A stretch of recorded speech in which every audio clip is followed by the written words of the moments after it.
ప్రియమైన దేవుని పిల్లలారా, దేవుని యొక్క మహాకృపను బట్టి ఈరోజు ఒక ఆసక్తికరమైన అంశాన్ని మనం పరిశీలించుకుందాము. అయితే వీడియోలోకి వెళ్దాము. 1500 సంవత్సరాల తర్వాత యేసు రహస్య మాటలు బయటపడ్డాయి అనే వాదన గురించే ఈ అంశము. అయితే ఇక్కడ మనకి ఆధారిత అంశాలు ఏమైనా ఉన్నాయా అంటే 1945 ఈజిప్టులోని నాగ్ హమ్మాది ప్రాంతంలో కొన్ని పురాతన గ్రంథాలు లభించాయి. వాటిలో ముఖ్యమైనది థామాసు వార్త. ఇందులో 114 మాటలు ఉన్నాయి. యేసు చెప్పిన రహస్య మాటలు అని వ్రాశారు. అయితే ఇవి నిజంగా యేసు మాటలేనా అని మనం గమనించినట్లయితే కాలపరంగా సమస్య. యేసు కాలము క్రీస్తు శకము 30, థామాసు వార్త రచన క్రీస్తు శకం 150-250 మధ్య, అంటే యేసు తర్వాత చాలా కాలానికి వ్రాసినవి. అపోస్తలులు అంగీకారం లేదు. మత్తయి, మార్కు, లూకా, యోహాను వీటిని ప్రాథమిక సంఘం అంగీకరించింది. కానీ థామాసు వార్తను ఎవరు దేవుని ప్రేరణగా అంగీకరించలేదు.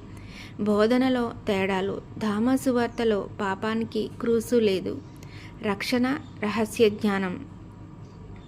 కానీ బైబిల్ చెప్తుంది క్రీస్తు మన పాపాల కొరకు మరణించారు. కొరింథీయులు 1:15-3. ఇది గ్నాస్టిక్ తత్వం, అంటే క్రైస్తవ సువార్త కాదు. చర్చ్ దాచిందా అంటే అనే ఆరోపణ అది నిజమేనా అంటే కాదు అని చెప్తున్నాయి. ఈ గ్రంథాలు అప్పుడే తెలుసు, కానీ తప్పుడు బోధనల వల్ల తిరస్కరించబడ్డాయి. ఏది దాచబడలేదు, పరిశీలించి వదిలేశారు అంతే. యేసు రహస్యంగా మాట్లాడారా అంటే యేసు స్వయంగా తానే చెప్పారు. యోహాను సువార్త 18:20లో నేను లోకమునకు బహిరంగంగా మాట్లాడి తిని రహస్యంగా ఏమీ లేదు. అంత స్పష్టంగా చాలా వివరణ ఇచ్చారు యేసుక్రీస్తు. నిజమైన యేసు మాటలు బైబిల్లోనే ఉన్నాయి. 1500 సంవత్సరాల తర్వాత వచ్చినవి మనుషుల రచనలు.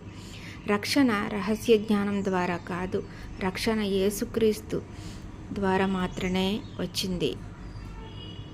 ప్రియమైన దేవుని పిల్లలారా, మరి దేవుని గురించి ఆసక్తి ఎవరికి ఉండదు చెప్పండి?